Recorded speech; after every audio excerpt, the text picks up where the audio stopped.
Sa nagpadayong kagubot tali Israel ug Hamas sa Palestine, libuan ka mga taga Marawi City ang nagpahigayon og prayer rally aron ipanawagan ang kalinaw sa moong mga lugar.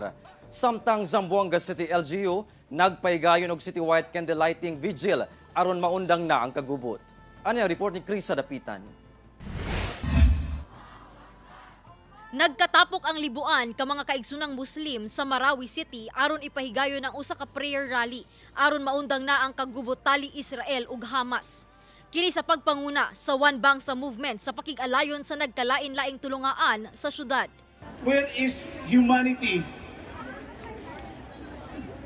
Please wake up and make Israel pay for all the war crimes they committed against the Palestinian people for more than 7 decades. Almost a century.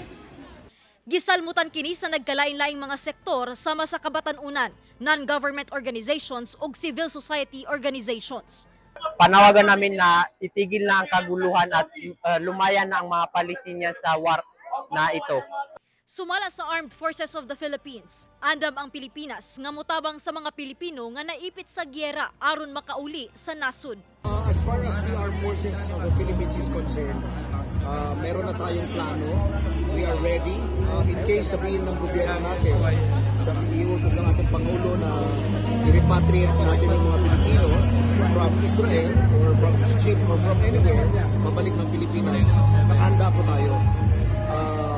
Nakaready yung ating mga C-130. Sa Zamboanga City, nagpahigayon sabog citywide candlelight vigil sa City Hall grounds ug sa Barangay Pasonangka Sabado sa gabi. Kiniisip pagpakita sa panaghiusa luyo sa nagpadayong panagbangi sa Israel ug Hamas.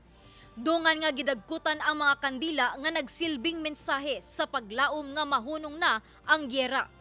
Sumala sa Zamboanga City LGU, wala matud pa sila'y natala nga Zamboangenyong OFW nga biktima sa maong gyera. As far as we know, no, from the local government side, wala naman pong napapabalita, no, na naaapektuhan na Zamboangenyo na OFW dito po sa nangyayaring gyera. Sa ating pong lahat to pray, no, na magkaroon po ng peaceful resolution ito pong conflict na to. Ako si Krisa Dapitan para sa One Mindanao.